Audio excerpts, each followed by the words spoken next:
merveilleux, c'est que l'Esprit de Dieu, il opère, il met dans nos cœurs des pensées. Je parlais avec mon frère Gabriel, l'ancien Gabriel, et je disais, ton message, il y a beaucoup de choses pour lesquelles le Seigneur me parlait. Et finalement, je dis que si le Seigneur reprend des références, c'est parce qu'il a envie aussi que nous puissions bien comprendre des choses et qu'il veut nous emmener dans des profondeurs par rapport à ces illustrations.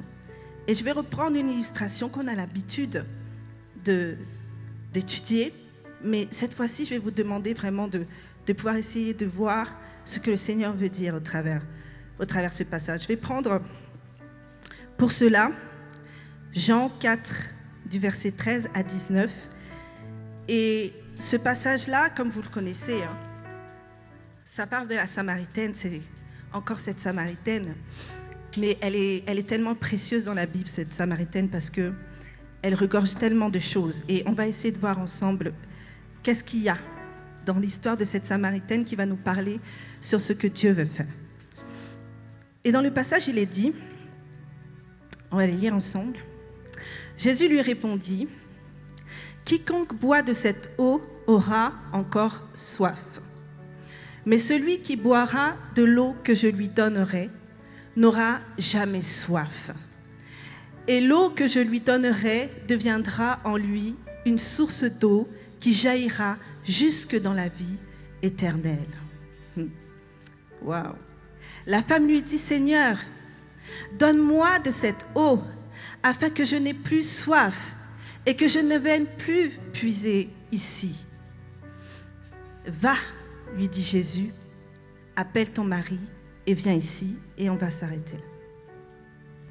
On va s'arrêter là pour le moment. Alors pourquoi cette femme?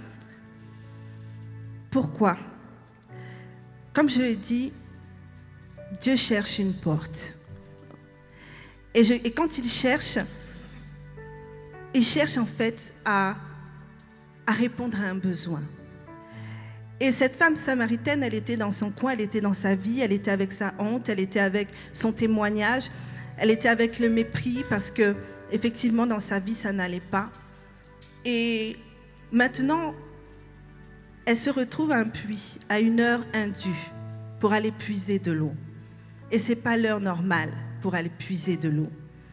Mais sa situation a fait qu'elle doit se retrouver à aller puiser de l'eau à une heure indue où il fait chaud. Nous avons chaud aujourd'hui et nous voyons comment c'est compliqué. Donc vous pouvez vous imaginer. Mais elle ne savait pas qu'elle allait faire une rencontre. Mais Jésus, lui, il savait. Parce que Jésus, il avait cherché et Jésus, il savait qu'elle avait une soif que elle ne savait même pas. Lui, il savait. Et il a attendu à ce puits. Il est venu à sa rencontre à elle. Il savait qu'il devait la rencontrer, elle. Et il est venu frapper à la porte du cœur de cette femme. Parce qu'elle avait une soif. Et il avait vu que cette soif-là, elle cherchait quelque chose, mais ce n'était pas au bon endroit. Elle a cherché à étancher sa soif avec plusieurs maris. Elle a essayé de chercher à étancher sa soif d'une manière. Et le Seigneur a dit, ce n'est pas la bonne manière.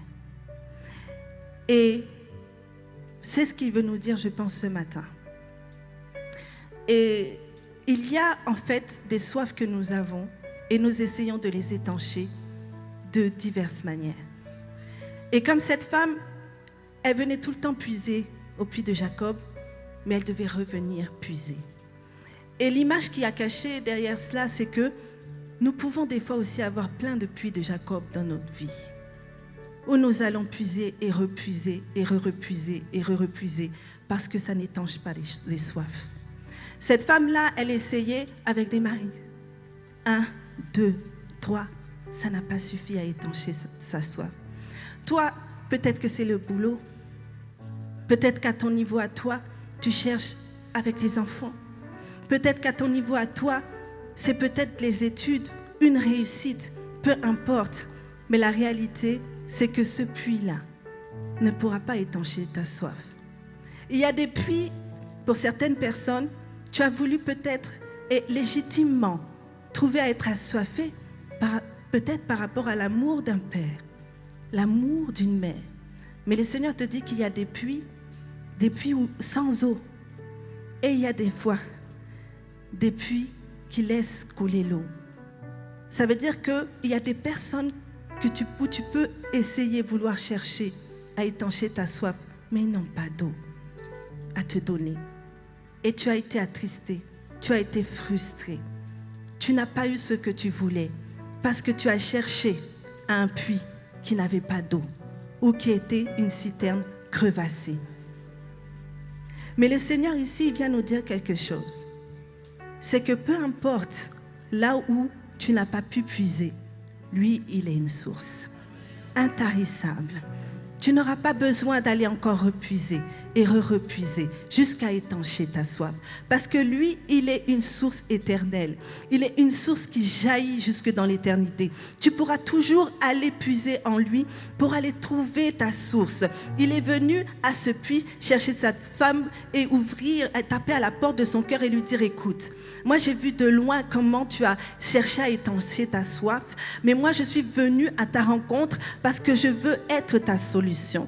Je viens à ta rencontre parce que je veux te dire que toi tu penses que ta soif c'est là-bas, mais moi je viens te dire que c'est moi ta source, c'est moi qui peux abreuver réellement ta soif, c'est moi qui peux réellement faire que cette soif-là, que là où tu veux aller dans les puits, là où tu veux aller chercher, là où tu veux aller partout, mais moi je suis cette source-là. Et il est venu à ce puits pour cette femme. Il a cherché cette porte pour être une solution pour cette femme. Il cherche une porte.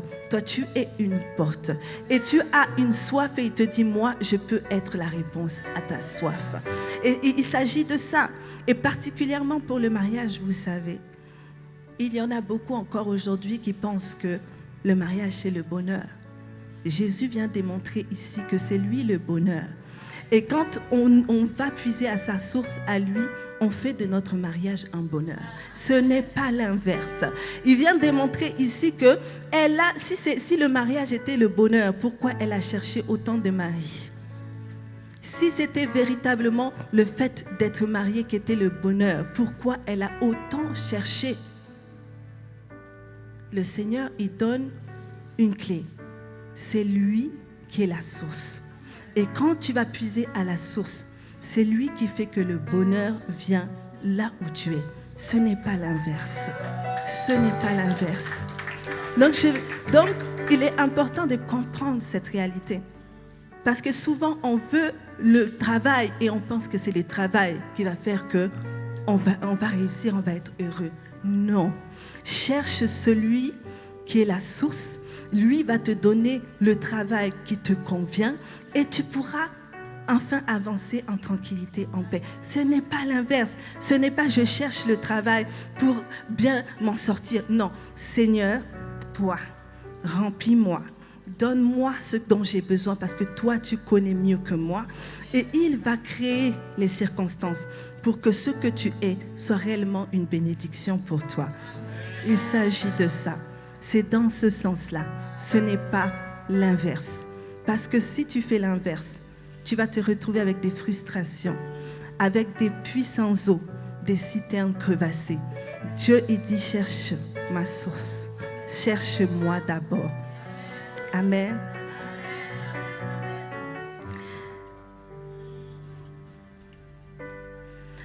Alors, en revenant au passage, nous allons lire la suite à partir du verset 25 jusqu'à 30. La femme lui dit, je sais que le Messie doit venir. Quand il sera venu, il nous annoncera toutes choses. Jésus lui dit, je le suis, moi qui te parle. Là-dessus arrivèrent ses disciples qui furent étonnés de ce qu'il parlait avec une femme. Toutefois, aucun ne dit, que demandes-tu ou de quoi parles-tu avec elle? Alors la femme, ayant laissé sa cruche, s'en alla dans la ville et dit aux gens, venez voir un homme qui m'a dit tout ce que j'ai fait. Ne serait-ce point le Christ? Ils sortirent de la ville et ils vinrent vers lui. Amen. Alors là, il y a quelque chose quand même qui se passe. On a une femme qui arrive à un puits, elle voit un juif, elle ne sait pas que c'est Jésus. Les juifs, normalement, ne parlent pas avec les Samaritains parce que c'est un peuple qui est considéré comme impur, des païens.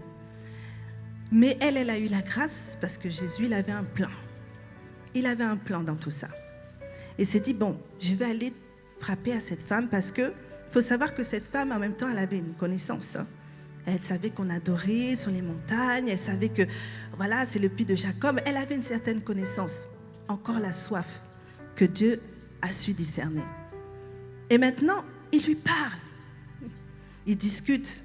D'ailleurs, les disciples, ils disent, mais qu'est-ce qu'elle fait? Il parle avec elle. Qu'est-ce qui se passe? Mais en fait, dans le naturel, Jésus lui parlait, mais dans l'esprit, il était en train de déverser son eau vive en elle. Il était en train de faire une transaction.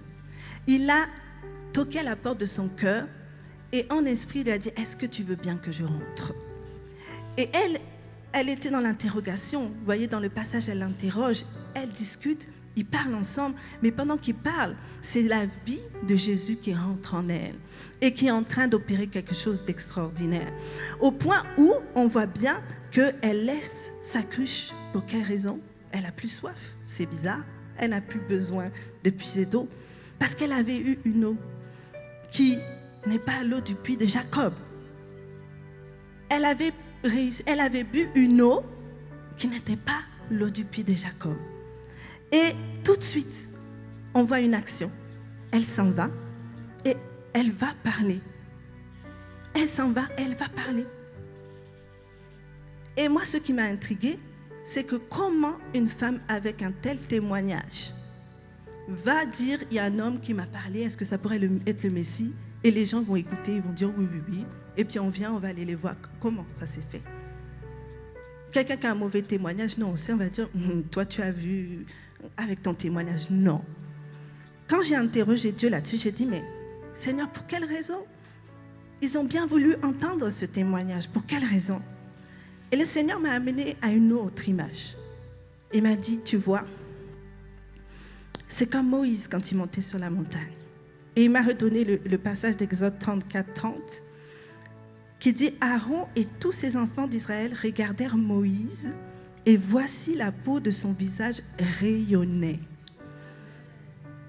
Et ils craignaient de s'approcher de lui. Le Seigneur m'a dit, cette femme, elle est arrivée, et ils ont vu quelque chose qu'ils n'avaient jamais vu quand ils voyaient cette femme. Elle brillait de la lumière qu'elle avait su recevoir de ce Jésus. C'est pour cette raison-là qu'ils se sont dit, ah, effectivement, ce que l'on voit là, c'est pas la femme qu'on avait vue, qu'on a eu l'habitude d'avoir. C'est pas la femme là, même qui se cachait, on la voyait plus depuis un moment, puisqu'elle se cachait pour aller chercher puiser de l'eau. Elle voulait pas voir les gens, mais quand elle a passé ce temps-là, comme Moïse passait du temps à la montagne avec l'Éternel, son visage était différent. Ils ont vu une femme avec un visage différent. Ils ont vu une lumière sur son visage qui était différente. Et ils se sont dit, ah, il s'est passé quelque chose. Certainement, il s'est passé quelque chose. Pour qu'on puisse la voir comme ça, il faut qu'on aille voir. Il faut qu'on aille voir qui a fait ça. Parce que là, on voit qu'elle n'est plus pareille. C'est ça Jésus. Quand il y a une intimité avec lui, on ressort dans sa présence avec le visage qui est brillant, de lumière. Elle a passé ce temps à ce puits et elle est repartie, elle a parlé et les gens se sont dit certainement il y a quelque chose. Et il faut se rappeler que Jésus cherchait une porte, n'est-ce pas? Il est parti voir une Samaritaine. Et la réalité, c'est qu'il a touché la Samarie. Il est passé par une femme. Et ce qui est juste extraordinaire, c'est qu'il n'a pas pris la femme la plus sainte, la plus... Non. Il a été la prendre dans son état, avec ses réalités. Il est venu et parce qu'il a vu une soif, il s'est dit, je vais aller. Certainement, elle va m'ouvrir la porte de son cœur. Et ils ont parlé. Vous voyez, dans la Bible, souvent, il faut savoir lire dans 2 dimensions. Il y a la dimension naturelle, où vous pouvez voir Jésus assis sur le puits, et puis il est en train de parler avec la Samaritaine. Mais il y a la dimension spirituelle. Vous voyez, imaginez-vous maintenant qu'elle est dans sa chambre et elle est en train de prier. Elle dit, Dieu, j'ai toutes ces situations, j'ai toutes ces circonstances-là. Tu vois, je suis obligée de me cacher. Je ne sais pas, on me dit qu'il y a un Messie. Je ne sais pas trop, moi je connais simplement le Dieu de Jacob. Mais là voilà, je ne comprends pas. Qu'est-ce que je dois faire, ma situation? Et puis vous voyez, elle déverse son cœur comme nous pouvons le faire dans la prière. Et là le Seigneur vient par son esprit. Et il vient parler à son cœur. Et il vient lui dire, je sais que tu as telle chose dans ta vie. Mais moi, je viens t'offrir de mon esprit. C'est ça. Et elle reçoit la révélation. Et elle vient maintenant dire, j'ai reçu Jésus. Ça, c'est la transposition à notre niveau, à nous. C'est comme ça. Vous voyez? Il y a l'image naturelle et il y a l'image spirituelle. C'est pour ça qu'il ne faut pas négliger les temps de prière.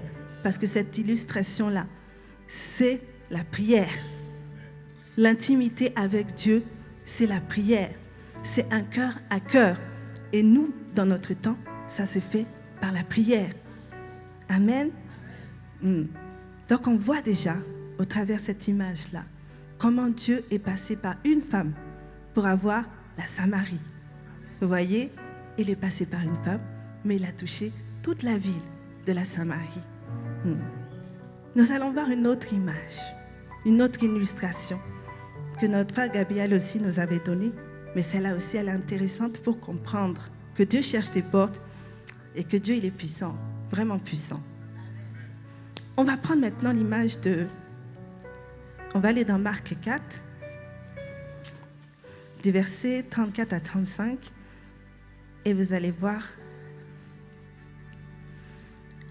de quoi on va parler. Alors, Marc 4, verset 35. Ok.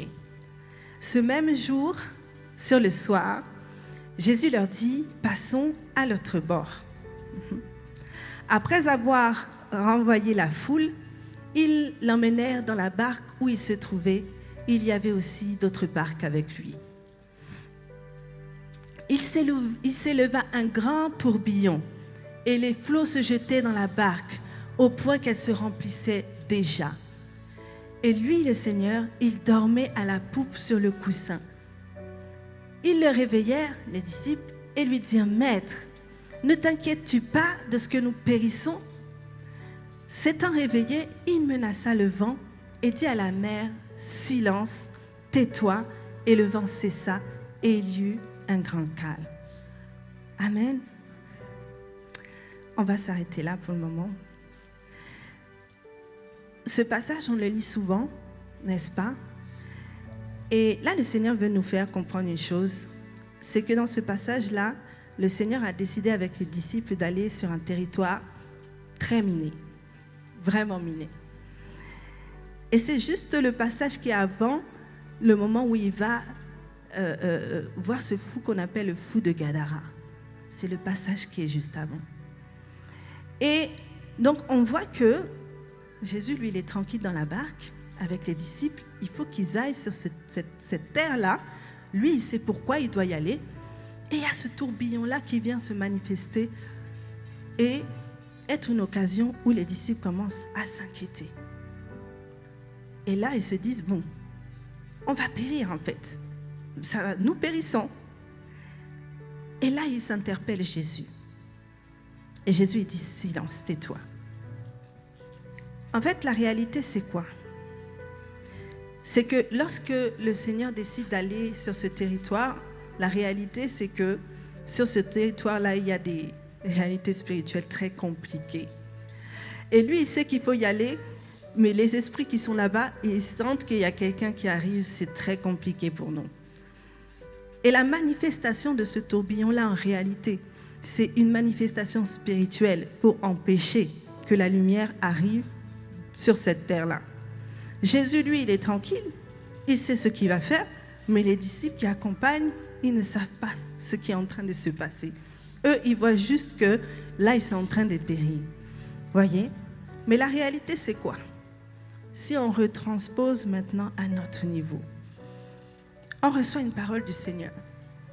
Le Seigneur nous dit, voilà, le pasteur d'Esti nous dit, on passe à une autre étape maintenant. Là, on doit aller conquérir Antony. OK? Il faut qu'on se lève ensemble et puis on va commencer à prier. Et là, on commence à avoir des situations qui se lèvent, des oppositions. Ça peut être toutes sortes de choses. Des divisions qui veulent commencer à s'élever, des maladies, toutes sortes de choses. On se dit, oh là là, pasteur Desti, depuis que tu nous dis qu'il faut qu'on fasse ces choses-là, on voit qu'il y a des réalités là qui s'élèvent. C'est quoi? C'est comme des tourbillons. Vous voyez? C'est comme les tourbillons qui se lèvent. Maintenant, les disciples, qu'est-ce qu'ils doivent faire? Ils ont pourtant entendu la parole. Il faut qu'on fasse, non? On va aller. Là, la réalité, les disciples, ils ont entendu la parole, ils ont Jésus avec eux, mais ils commencent à paniquer. Et le tourbillon est en train de leur dire quelque chose. Nous périssons, n'est-ce pas?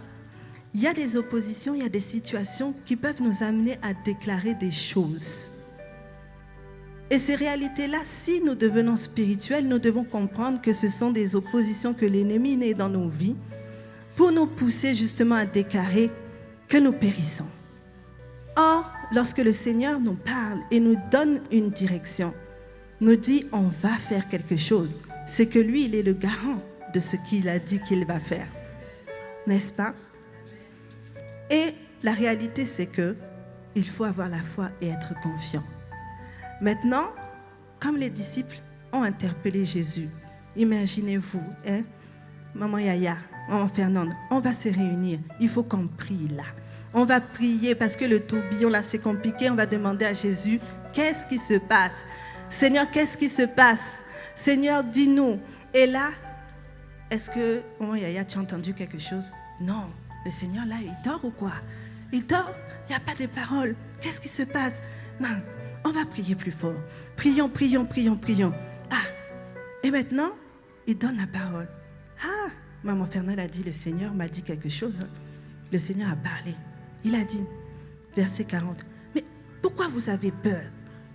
Pourquoi vous avez peur? Comment vous n'avez pas de foi? Et là, le Seigneur, il parle à la tempête et le silence se fait. Et qu'est-ce qu'il dit à la tempête? Il dit, silence, tais-toi. C'est-à-dire là, l'esprit que tu veux emmener là, tu te tais. Il n'y a pas de mort ici. Il n'y a pas de nous périssons ici. Donc tu te tais. Et la situation a fait silence. Tout ce qui voulait parler dans les situations, les circonstances pour dire on va mourir, le Seigneur il a dit tais-toi. Jésus a parlé, il a dit tais-toi. Amen. Il s'agit de ça. Jésus a dit silence. Donc effectivement, on voit que ce territoire, c'était vraiment compliqué et on voit déjà l'opposition avant même d'y arriver. Ça doit nous interpeller sur le fait qu'il y a des situations qu'on va peut-être, il y a des choses qu'on va peut-être devoir faire, mais il y aura peut-être des oppositions, mais que certainement il faudra garder la foi. Si le Seigneur, il a parlé, il faut qu'on reste attaché à ce qu'il a dit. Amen. Amen. On va prendre la suite, Marc 5, du verset 1 à 10. Ils arrivèrent à l'autre bord de la mer dans le pays des Gadaréniens. Aussitôt que Jésus fut hors de la barque, il vint au-devant de lui un homme sortant des sépulcres et possédé d'un esprit impur. Cet homme avait sa demeure dans les sépulcres et personne ne pouvait plus le lier, même avec une chaîne. Car souvent il avait eu les fers aux pieds et avait été lié de chaînes. Mais il avait rompu les chaînes et brisé les fers et personne n'avait la force de le dompter. Il était sans cesse, nuit et jour, dans les sépulcres et sur les montagnes, criant, se meurtrissant avec des pierres. Et ayant vu Jésus de loin, il accourut, se prosterna devant lui et s'écria d'une voix forte, « Qu'y a-t-il entre moi et toi, Jésus, fils du Dieu très haut? Je t'en conjure au nom de Jésus, ne me tourmente pas. Car Jésus lui disait, sors de cet homme, esprit impur. Et il lui demanda, mais quel est ton nom? Légion est mon nom, lui répondit-il, car nous sommes plusieurs. Waouh! Et il priait instamment de ne pas les envoyer hors du pays. Donc là, nous voyons la réalité. L'opposition, elle était pour une raison. Ce qui est merveilleux, c'est que, et ça c'est un encouragement pour moi, quand j'ai lu ça, j'ai dit waouh! À peine Jésus a mis le pied sur cette terre, l'homme physiquement est venu s'agenouiller, mais la vérité c'était que tous ces légions de démons-là se sont agenouillés. C'est-à-dire que quand Jésus vient, il n'y a pas match, ça n'existe pas. Quand il vient, les démons s'inclinent. Ils s'inclinent. C'est-à-dire qu'ils ont supplié Jésus. C'est-à-dire que nous avons un Jésus où, quand il vient quelque part, avec toute son autorité, les esprits s'inclinent. Ils s'inclinent. Et ça, c'est réellement... Ils ont essayé de loin. C'est pour ça qu'ils avaient agité les tourbillons là. Ils se dit, il arrive, on va essayer de faire qu'ils ne viennent pas. Parce que même ils savaient le Jésus. Vous imaginez? Ces esprits-là connaissaient Jésus. Et se sont dit, on sent qu'il arrive de loin. Vous savez, les ténèbres, de loin, ils voient que la lumière arrive. Hein? De loin, les ténèbres voient que la lumière arrive. Ils disent, non, là, il y a Jésus qui arrive. Vaut mieux on essaye de fabriquer quelque chose de loin. On va essayer de mettre des dissuasions, des choses comme ça. Mais il est arrivé. Lui, il a dit silence. Il a dit silence, tais-toi. Il est arrivé faire ce qu'il devait faire. Il est arrivé et ces esprits-là, ils ont commencé à se dire non, il ne faut pas nous chasser d'ici. Mais pourquoi? Parce que en réalité, cet homme-là, certainement avait dû être sacrifié pour pouvoir faire tenir tout le système du territoire. C'était un territoire, encore une fois, qui n'était pas juif. En fait, c'était des païens. Et ce territoire-là était connu pour être dans l'idolâtrie, dans des pratiques. Et ils avaient les commerces de porc. Et certainement, les porcs étaient vraiment ce qui faisait que l'économie de ce territoire-là fonctionnait. Et maintenant, cet homme-là venait représenter tout le système qui faisait vivre ce territoire-là. Et Jésus, il vient parce qu'il a vu le besoin de cet homme-là, mais il avait aussi un autre plan. Pendant que je méditais, je me disais, waouh, Seigneur, un fou. Cet homme-là, il était dans les sépulcres, on dit. Donc vous pouvez vous imaginer, il dormait dans les sépulcres, sa maison était devenue les tombeaux, il était dans les... C'est-à-dire que vraiment, la condition de cet homme, aujourd'hui, il serait dans les hôpitaux psychiatriques. On serait obligé de l'enfermer, de le mettre sous médicaments pour ne pas qu'il se fasse du mal. Vous voyez, cet homme-là, sacrifié pour qu'un territoire puisse maintenant prospérer. Est-ce que vous imaginez la famille de ce monsieur? Les parents de cet homme, enchaînés, reconnus sur tout le territoire comme étant le fou là-bas dans les montagnes, qui se meurtrit avec les pierres, qui crie jour et nuit, voilà. Mais ceux qui tiennent le territoire, ils savent que lui-même, c'est notre affaire. Mais Jésus l'a entendu le cri de quelqu'un. Moi, j'aime à me dire que Jésus a dû entendre le cri de la maman de cet homme-là. J'aime à me dire que non, Seigneur, tu as dû entendre le besoin de quelqu'un pour aller se dire que je cherche une porte et je vais trouver une porte. Et il est venu. Il n'a même pas... Il a permis aux démons d'aller dans les ports. Mais vous voyez, la réalité, c'est que les porcs, ils ont été se précipiter et ils se sont suicidés. C'est le même esprit qui voulait maintenant attaquer les disciples avec nous périssons. Vous pouvez vous imaginer l'esprit de mort qui avait tout le territoire. Lui-même, ce fou-là, il se meurtrissait lui-même. C'était un esprit Là, imaginez-vous tous ceux dans ce territoire-là, comment ils pouvaient être dans la dépression, avec ces esprits qui tenaient ce territoire. Mais Jésus, il est venu. Il avait un plan pour un homme et il avait un plan pour cette région-là. Amen.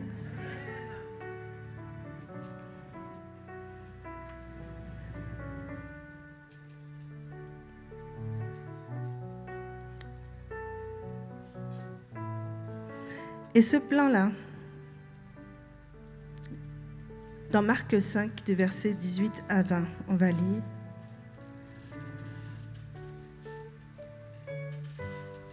Non, on va lire plus haut parce que c'est vrai qu'il faut qu'on puisse dire ce qu'il a fait, le Seigneur. Est-ce que c'est possible de...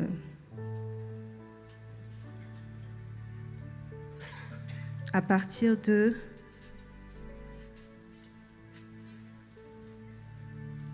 Voilà, à partir du verset 15. Est-ce que c'est possible à partir du verset 15, s'il vous plaît?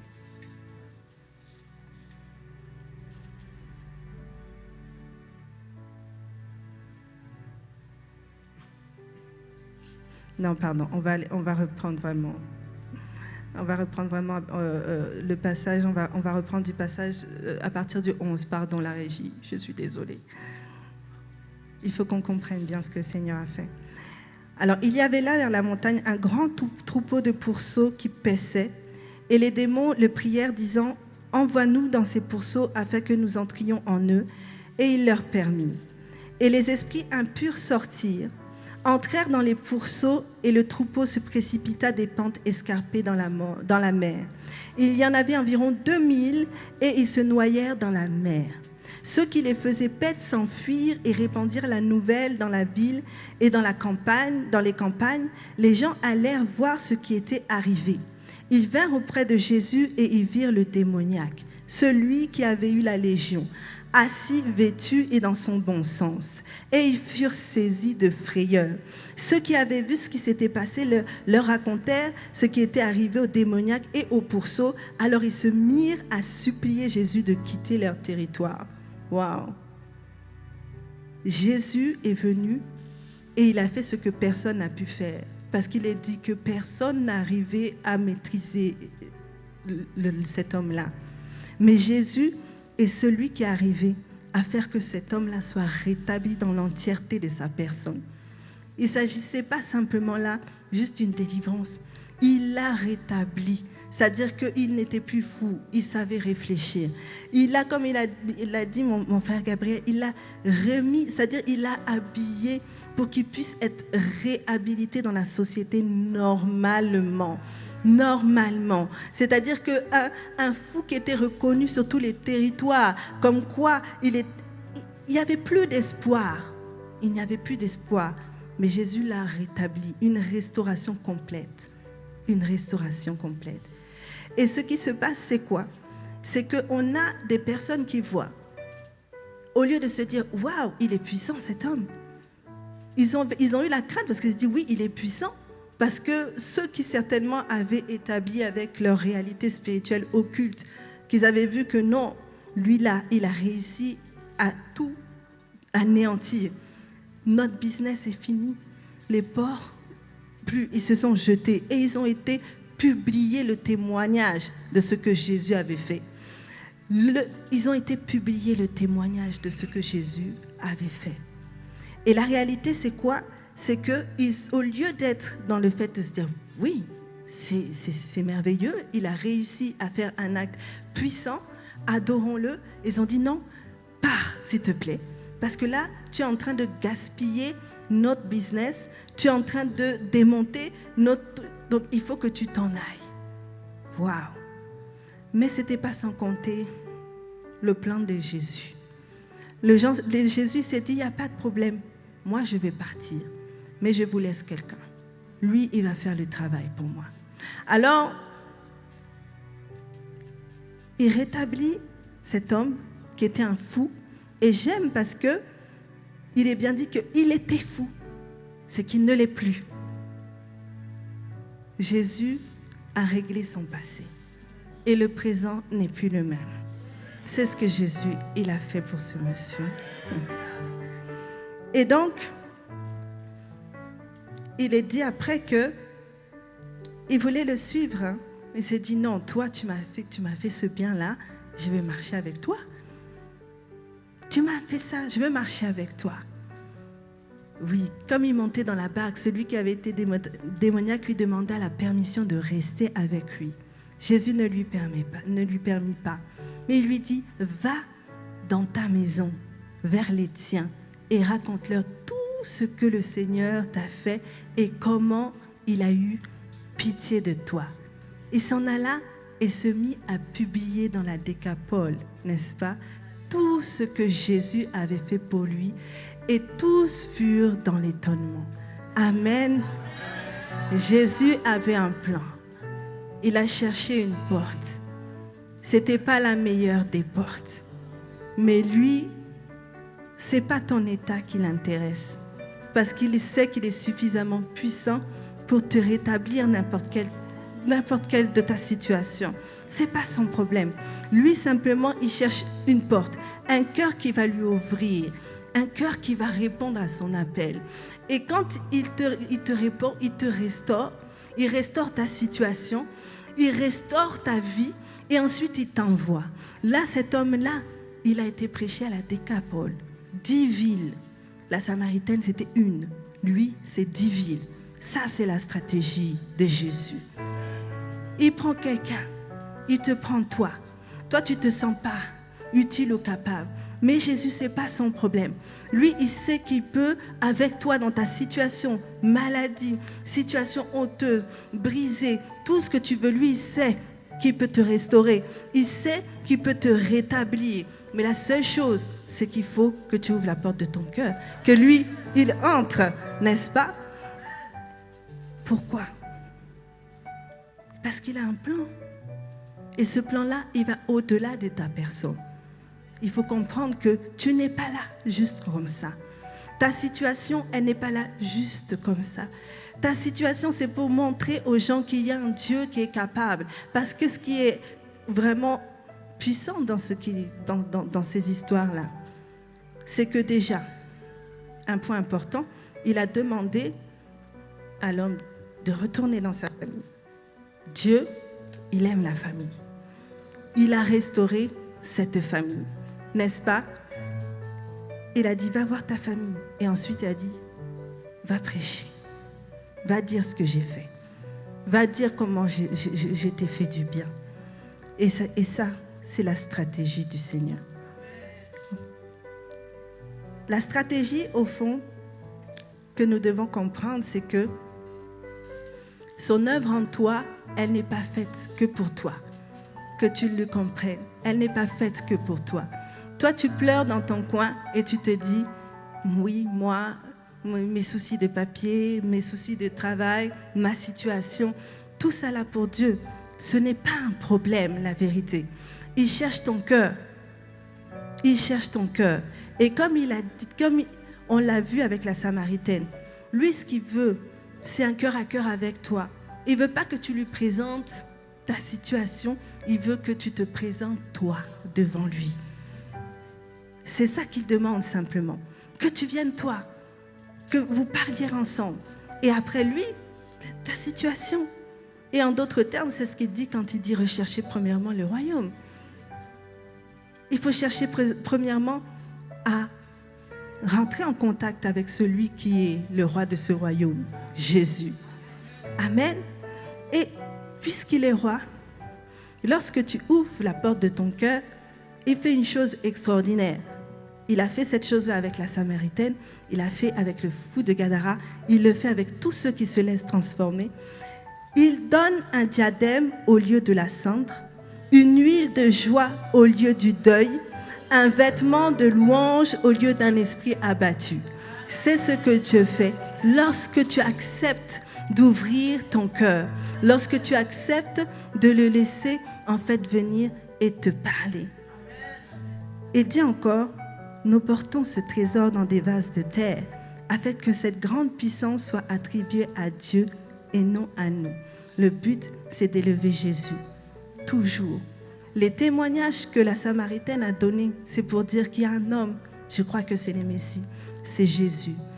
Le Gadarénien, ce fou de Gadara, qui était un fou, il est venu parler de Jésus. Et c'est le témoignage de Jésus. C'est Jésus, quand il est élevé, c'est lui qui opère, qui fait les miracles, et c'est lui qui permet que les portes soient ouvertes. Mais il faut que lui soit élevé. Amen. Le dernier point, qui n'est pas des moindres, qui est important et qui va certainement nous conduire, c'est que vous avez vu que ça ne se fait pas sans combat.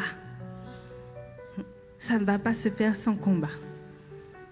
C'est-à-dire qu'il nous prend, il nous transforme, il nous envoie, mais après, il y a une dimension de combat.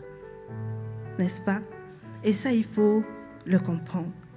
Donc, dans ce combat-là, le Seigneur nous demande une chose. Et c'est la chose qu'il a demandé aux disciples, finalement, dans la barque. Il a dit, mais pourquoi vous avez eu peur? Mais pourquoi vous n'avez pas eu la foi? Le bouclier de la foi, ça va être très important. Là où on va devoir vraiment s'armer du bouclier de la foi. Ça va être important. Et toutes les armes, nous les avons vues. Les conquérants là qui savent à la Réunion, on a fait des temps et des temps pour comprendre l'armure, n'est-ce pas? Mais on avait vu que le bouclier de la foi était important, n'est-ce pas? Nous avons vu que une chose, la foi, et l'autre point qui était important qu'on avait vu, qui tient toute l'armure. Est-ce que vous vous rappelez? La prière, c'est ça Laetitia, la prière. La prière. Là, on va les combattre, la prière, dans la foi. Ça va être important. Et je vais juste terminer sur ces deux images qu'on a vues aussi à la rencontre des conquérants qui, je pense, vont nous faire du bien. La première, s'il te plaît. L'autre image. Ok. Cette image d'un soldat qui est blessé, vous voyez. Il a une armure pourtant. Il y a marqué justice, vérité, il y a marqué l'épée de l'esprit, mais il lui manque quelque chose. Il lui manque quelque chose d'important. Le bouclier, vous voyez. Il lui manque le bouclier. Et du coup, il y a les flèches. Il y a des flèches qui l'atteignent. Vous voyez? Et ce qui est aussi important à voir, c'est qu'il est tout seul. Il est tout seul dans son combat.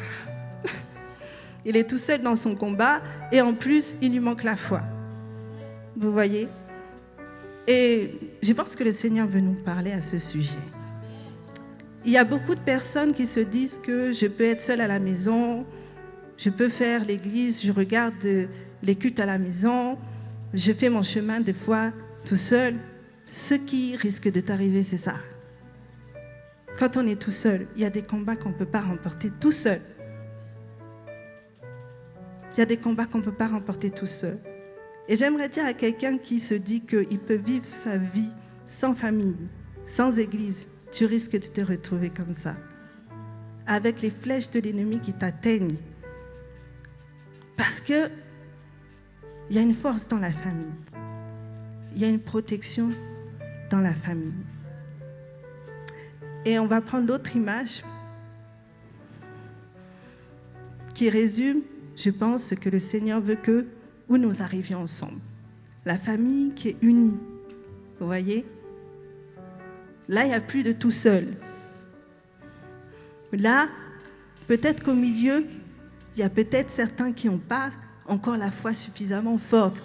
Mais la foi des autres permet que de protéger celui qui n'a pas la foi.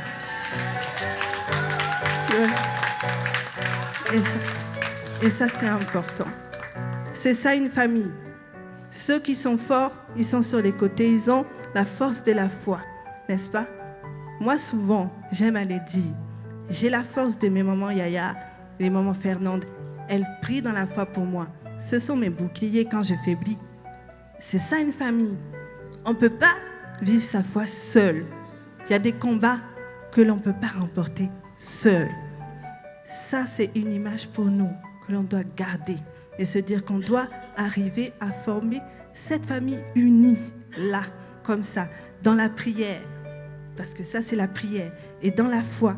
Et pour ça, il faut que nous puissions être ensemble. Il faudrait que nous puissions être ensemble. Donc je terminerai sur cette image simplement. Amen.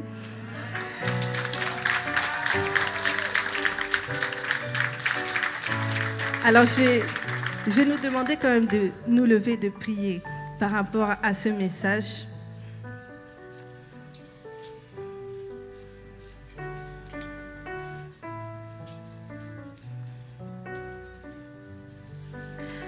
On va demander au Seigneur qu'il puisse vraiment nous permettre de recevoir ce qu'il a voulu nous communiquer au travers toutes ces pensées. Et certainement qu'il y a une pensée qui est pour toi personnellement, mais il y a une pensée aussi pour l'Église. Et de prier que le Seigneur travaille cette pensée dans nos cœurs pour que nous puissions l'amener à réalisation. Amen.